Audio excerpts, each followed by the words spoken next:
இளைஞர்கள் அதிகம் கொண்ட தேமுதிகவை திமுகவால் ஒன்றும் செய்துவிட முடியாது என்று தேமுதிக பொருளாளர் இளங்கோவன் தெரிவித்துள்ளார். புதுக்கோட்டை மாவட்ட தேமுதிக நிர்வாகிகள் கூட்டம் நடைபெற்றது.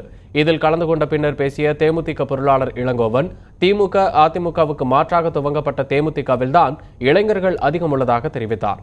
உள்ளாட்சி தேர்தல் கூட்டணி குறித்து விஜயகாந்த் இறுதி முடிவெடுப்பார் என்று தெரிவித்த அவர், நிர்வாகிகளை தங்கள் பக்கம் இழுக்க முயற்சிக்கும் திமுகவால் தேமுதிகவை எதுவும் செய்துவிட முடியாது என்றார். திராவிட முன்னேற்ற கழகம் அண்ணா திராவிட முன்னேற்ற கழகத்திற்கு மாறாக ஒரு புதிய ஆட்சியை கேப்டன் அவர்களை முதலமைச்சர் ஆக்கி தமிழகத்திலே ஒரு நல்லாட்சி நடைபெற வேண்டும் என்பதற்காகத்தான் தேசிய முற்போக்கு திராவிட கழகம் துவக்கப்பட்டது. இப்போது இளைஞர்கள் அதிகமாக இருக்கக்கூடிய கட்சி தேமுதிக. ஆகையால் தேமுதிகவில் இருக்கக்கூடிய இளைஞர்களை இழுக்க வேண்டும் என்று கலைஞர் அவர்களுடன் அவருடைய மகன் மு.க. ஸ்டாலின் அவர்களும் அதை தொடர்ந்து அந்த நடவடிக்கைகள் மேற்கொள்கிறார்கள். ஆனால் எத்தனை பேரின் நடவடிக்கையில் அவர் மேற்கொண்டாலும் தேசிய முற்போக்கு திராவிட கழகத்தை ஒன்றும் அவர்களால் செய்துவிட முடியாது.